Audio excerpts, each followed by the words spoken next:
The next topic of biology classification is kingdom Animalia.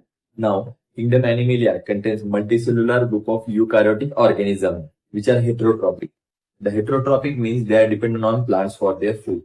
Now, these animals do not have any cell wall and they digest food in an internal cavity and store the food as glycogen and fat as the reserve. Okay.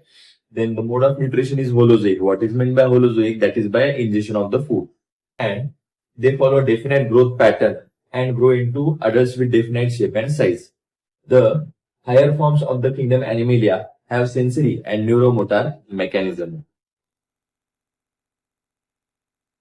Most of them are capable of locomotion. Locomotion means the organism can move from one place to another. And the sexual reproduction in kingdom Animalia is by copulation of male and female followed by embryological development.